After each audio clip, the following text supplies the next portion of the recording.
जय श्री श्याम, हर हर महादेव, नर्मदे हर। आज हम मध्य प्रदेश के पवित्र द्वीप ओमकारेश्वर में करने जा रहे हैं मां नर्मदा की अत्यंत पुण्यदायी 7 किलोमीटर की पैदल परिक्रमा। हम अपनी गाड़ी पार करते हैं सबसे पहले और पैदल यात्रा शुरू करेंगे। सबसे पहले रास्ते में पड़ता है श्री गजानन महाराज संस्थान आश्रम। यहीं से हमारी आध्यात्मिक यात्रा की शुरुआत होती है। आगे बढ़ते ही मार्केट एरिया आता है। दोनों तरफ पूजा सामग्री, प्रसाद और नर्मदा से जुड़ी वस्तुओं की दुकानें। यात्रा का माहौल यहीं से बनना शुरू हो जाता है। थोड़ा आगे चलने पर हम पहुंचते हैं प्राचीन विष्णु भगवान मंदिर। यहाँ ऊपर से नीचे देखने पर मां नर्मदा नदी में स्नान करते श्रद्धालु दिखाई देते हैं और मां नर्मदा के बहुत ही सुंदर दर्शन होते हैं और सामने ही ओमकारेश्वर ज्योतिर्लिंग का अद्भुत दृश्य दिखाई देता है।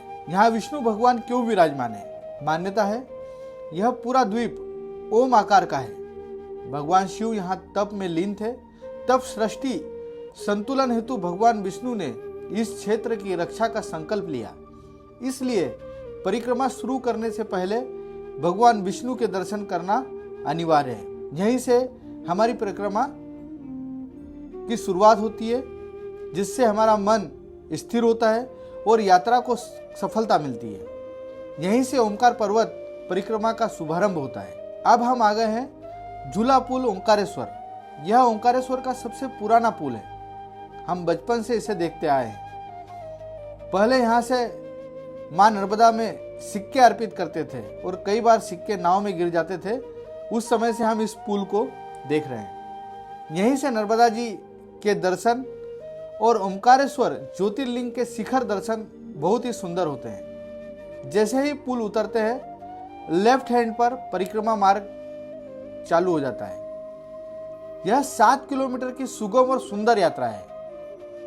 इस यात्रा में आप बने रहे मेरे साथ, मेरे चैनल ट्रेवल विथ राज में, ताकि जब आप यहाँ आए तो आपको सब पहले से पता हो। इससे परिक्रमा आसान और सरल हो जाती है। रास्ता शायद ये नया नया बन रहा है, सड़क का काम चल रहा है।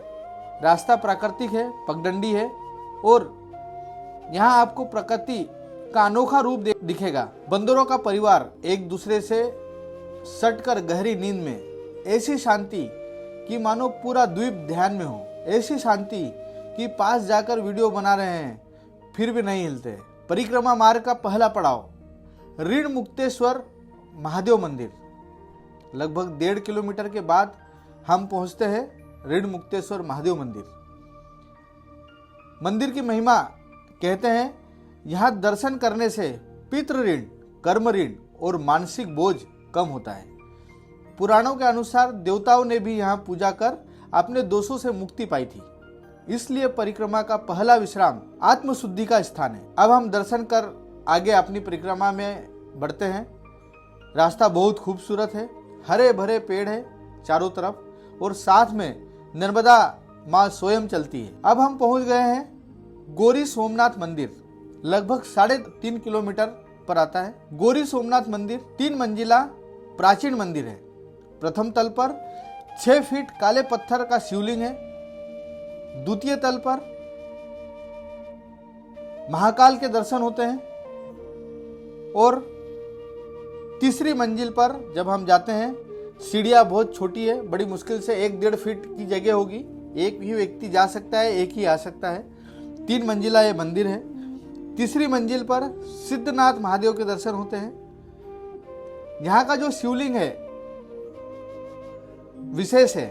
कहते हैं इसे देखकर व्यक्ति का स्वभाव प्रतिबिंबित होता है। यहाँ पर जो भी व्यक्ति पहले, जब उस जमाने में जब लोग आते थे या भक्त आते थे, तो जो भी भगवान शिव के सामने खड़ा होता था उसे उसका आने वाला कल पता चल जाता था। मंदिर के बाहर जैसे ही निकलते हैं, थोड़ा सा आगे चलते हैं तो विशाल शिव प्रतिमा आती है जो लगभग 90 फुट ऊंची है।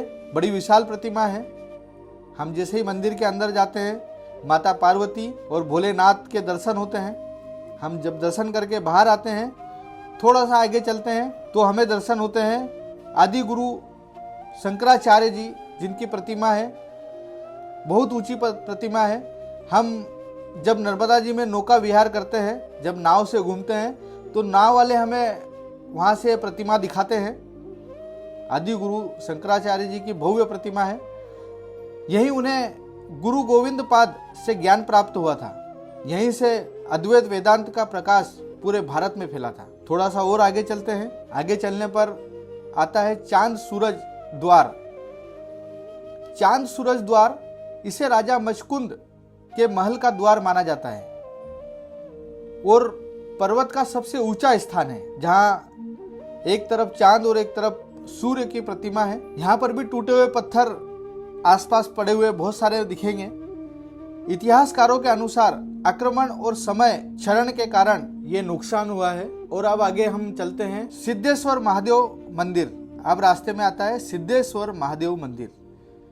सिद्धेश्वर महादेव मंदिर मान्यता है यहाँ साधना करने से सिद्धि प्राप्त होती है। ऋषि मुनि तप स्थली मानी जाती है। राजा मानदाता ने भी यही तपस्या कर भगवान शिव को प्रसन्न किया था। यह ओमकारेश्वर मंदिर से भी प्राचीन मंदिर माना जाता है। मंदिर के टूटे पत्थर भी प्राचीन काल के संघर्षों की कहानी कहते हैं, पर शिवलिंग आज भी अडिग है। अभी हम खड़े हैं मंदिर के बाहर।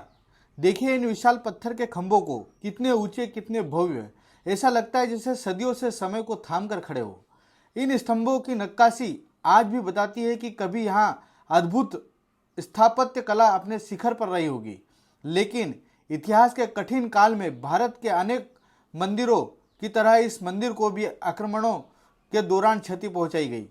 आप यहाँ टूटे पत्थर, खंडित शिलाएं और बिखरे अवशेष देख सकते हैं।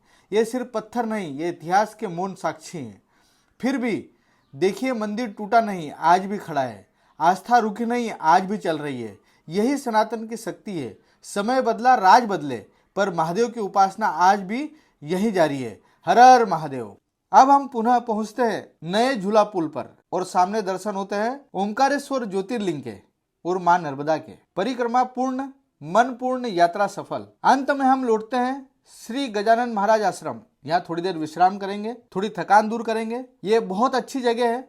यहाँ पर एसी नॉन एसी रूम मिल जाते हैं। भोजन प्रसाद की व्यवस्था भी अंदर है, चाय भी मिल जाती है और अग्रिम बुकिंग की सुविधा भी यहाँ पर हो जाती है। आप घर बैठ के बुक करके भी ओमकारेश्वर आ सकते हैं। यात्रियों के लिए सबसे सुविधाजनक स्थान है। डिस्क्रिप्शन में मैं इसका फ़ोन नंबर भी आपको डाल दूंगा। अगर किसी को बुकिंग करना हो तो उसकी सुविधा आपको यहाँ के फ़ोन नंबर से मिल जाएगी। तो दोस्तों, यदि आप पहली बार ओमकारेश्वर परिक्रमा करने जा रहे हैं तो यह वीडियो आपकी पूरी मदद करेगा। जब जानकारी पहले हो तो यात्रा तीर्थ बन जाती है और पैदल चलना साधना बन जाता है। इसी के साथ हमारी यात्रा यहाँ पूर्ण होती है। यदि आप मेरे चैनल पर नए हैं तो सबसे पहले चैनल को सब्सक्राइब करें। वीडियो अच्छा लगे तो लाइक शेयर करना ना भूले। मिलते हैं अगली यात्रा में, तब तक के लिए जय श्री श्याम। हर हर महादेव। नर्मदे हर जीवन भर।